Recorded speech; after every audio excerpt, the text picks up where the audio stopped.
connaissez sans doute Michael Stéphan, le milieu défensif du SCO. Ce n'est pas très compliqué, c'est le joueur qui court partout sur le terrain et qui récupère un nombre incalculable de ballons.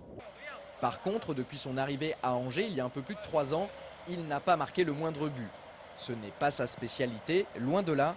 La preuve, en 12 ans de carrière, il en a seulement inscrit 2. Tout ça pour dire que si un jour on vous avait raconté que Michael serait capable de marquer un but, disons d'aller 40 mètres, sur une frappe en première intention, vous auriez à coup sûr rétorqué « non, c'est juste impossible ». Tenez-vous bien, l'impossible, voire l'impensable s'est produit vendredi soir dernier sur la pelouse du Parc des Sports d'Avignon. Pour sa première réalisation sous le maillot angevin, Michael Stéphan a marqué un but exceptionnel. Son lob de 40 mètres est tout simplement somptueux.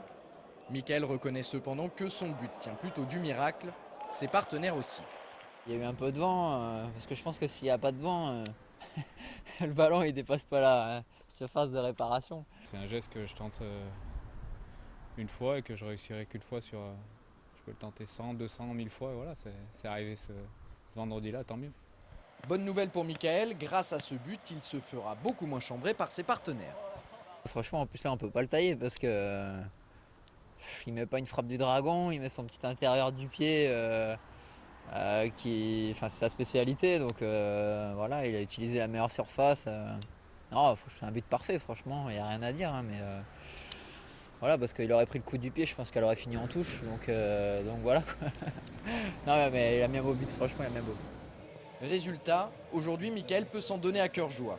Désormais c'est lui qui taquine ses coéquipiers, et notamment un certain Karim Djelabi. Le latéral gauche angevin n'a pas inscrit de but depuis très longtemps.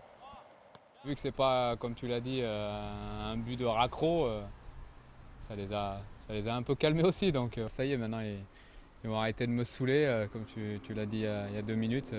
J'attends Karim maintenant. Je laisse le flambeau à Karim. Réponse de l'intéressé.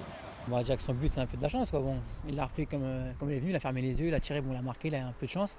C'est vrai que maintenant moi ça fait un bout de temps que je ne peux pas marquer, donc on va essayer d'égaliser le score, quoi.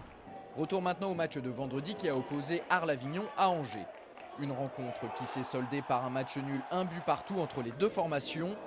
Un résultat somme toute logique car les hommes de Jean-Louis Garcia auraient aussi bien pu l'emporter que s'incliner.